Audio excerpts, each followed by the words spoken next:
आज हम लोग कक्षा 7वीं विषय विज्ञान के अंतर्गत अध्याय 16 पढ़ रहे हैं, सजीवों में नियंत्रण एवं समन्वय। तो सजीवों में नियंत्रण एवं समन्वय हमने तंत्रिका तंत्र के बारे में पढ़ा, मस्तिष्क, मेरुरज्जु और तंत्रिकाएं और संवेदी अंग के बारे में पढ़ चुके हैं। और आज हम लोग देखेंगे प्रतिवर्ती क्रियाएं क्या होती है, प्रतिवर्ती क्रियाएं क्या होती है, इसके बारे में अध्ययन करेंगे। शरीर में कुछ ऐसी क्रियाएं होती है ना, हमारे शरीर में कुछ ऐसे क्रियाएं होती है जिन पर हमारी इच्छा का नियंत्रण नहीं होता है, इच्छा का नियंत्रण होता नहीं है। तो ऐसी कुछ क्रियाएं होती है जैसे कि अधिक सर्दी लगने पर कांपना, क्या हम रोक सकते हैं? क्या नहीं रोक सकते। छींकना, किसी को छींक आ रही अचानक रोक दो बोलोगे तो रुकेगा क्या? नहीं रुकेगा। उसी प्रकार मुंह में लार आना और पलके झपकना इत्यादि ऐसी क्रियाएं होती है जो कि अनैच्छिक रूप से होती है। अनैच्छिक बोला जाए तो कुछ क्रियाएं जो होती है जिनके हमारा नियंत्रण नहीं होता है ना, उस पर हम नियंत्रण नहीं कर पाते हैं। तो ये जो क्रियाएं होती है, इस प्रकार की क्रियाएं अनैच्छिक क्रियाएं कहलाती है। इसके अतिरिक्त कुछ क्रियाएं हमारी इच्छा से संचालित होती है, जैसे कि उठना, बैठना, चलना, गर्दन घुमाना, झुकाना इत्यादि हमारे जो है नियंत्रण में रहती हैं, है ना। ये जो क्रियाएं होती है, कुछ क्रियाएं जो है हमारे नियंत्रण में रहती है और कुछ क्रियाएं जैसे कि रहती हैं वो नियंत्रण में नहीं रहती हैं। तो इसी को हम लोग पढ़ने जा रहे हैं, प्रतिवर्ती क्रियाएं। तो जो क्रिया जिसमें हम लोग नियंत्रण कर पा रहे हैं, ऐसी क्रियाएं जो होती है ऐच्छिक क्रियाएं होती है, इच्छा के अनुरूप, इच्छा के अनुसार होती है।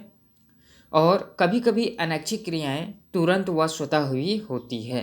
कभी कभी जो अनैच्छिक जो क्रियाएं होती है वो क्या होती है, तुरंत और स्वतः हो जाती हैं और हमें विभिन्न खतरों से बचाती हैं। आइए दैनिक जीवन में कुछ उदाहरण समझते हैं कि ऐसा कहाँ पे हो सकती है, ऐसी जो क्रियाएं होती है किस सिचुएशन में होती है।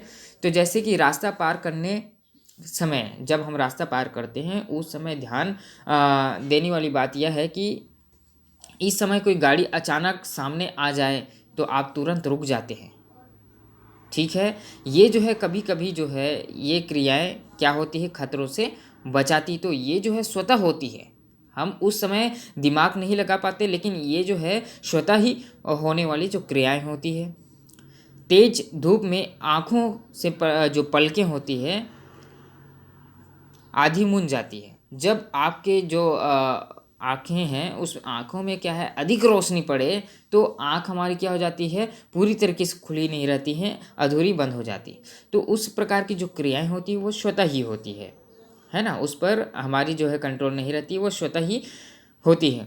तो ऐसी जो है तेज धूप में आँखों की पलकें जो है आधी मूंद जाती है। अपने आसपास हुई जो है परिवर्तनों के प्रति इस तरह की प्रक्रियाएं स्वाभाविक और अचानक ही होती है और इन क्रियाओं का संचालन मेरुरज्जु से होता है। सबसे इम्पोर्टेंट बात क्या है, ये जो क्रियाएं होती, जितनी क्रियाएं होती हैं इनका संचालन और कहाँ से होती है, मेरुरज्जु से होती है। चित्र में देख सकते हैं मेरुरज्जु कहाँ पे स्थित होती हैं। इन्हें प्रतिवर्ती क्रियाएं भी कहते हैं और प्रतिवर्ती क्रियाएं में संवेदी तंत्रिकाएं जैसे कि संदेश वाहक का काम जो है मेरुरज्जु करती हैं। यहाँ पर चित्र में देखेंगे संदेश जो है वाहक का काम जो है मेरुरज्जु से होते हुए संवेदी अंगों तक जो है पहुँचती है ना। संवेदी अंगों से मेरुरज्जु तक भी पहुँचती हैं। उसी प्रकार प्रेरण तंत्रिकाएँ जो पाई जाती है, यहाँ पर प्रतिवर्ती चाप दिखाई दे रही चित्र में। तो क्या होती है, आदेश प्रेरक तंत्रिका द्वारा अंगों तक पहुंचाया जाता है। यहाँ पर देख सकते हैं चित्र में ये प्रेरक तंत्रिका दिखाई दे रही हैं। ये जो प्रेरक तंत्रिका है तो मेरुरज्जु जो है इन पेशियों तक, है ना, कौन से पेशियों तक, यहाँ पर जो है प्रेरक तंत्रिकाएं हैं वहाँ तक क्या होती है, पहुँचाते हैं। और इस प्रकार एक चाप बन जाता है जिसे प्रतिवर्ती चाप कहा जाता है या कहते हैं। और मस्तिष्क को इनकी सूचना प्रतिवर्ती क्रियाएं द्वारा संपन्न हो जाने के बाद होती है। तो एक कॉलम है जिसमें क्या करना है, फिलअप करना है कि एक क्रिया क्रमांक दिया गया है 1 2 3 4 5 और यहाँ पर क्रिया दिया है। क्रिया क्या है, सुई का चुभना, ठीक है। सुई का चुभना संवेदी अंग क्या होंगे, उसमें संवेदी अंग के बारे में लिखना है। जैसे कि यहाँ पर सुई चुभाते हैं तो सुई हमारी कहाँ पे चुभा रहे हैं, त्वचा में चुभा रहे हैं, तो त्वचा से संवेदी अंग क्या आएंगी, त्वचा से। उसी प्रकार फूलों की खुशबू हम कहाँ से लेते हैं, नाक के माध्यम से, है ना। उसी प्रकार स्वाद का चखना जीभ के माध्यम से। तो इस तरीके से आप लोग को संवेदी अंग क्या होते हैं, तो उन संवेदी अंग को यहाँ पर फिलअप करना है, लिखना है।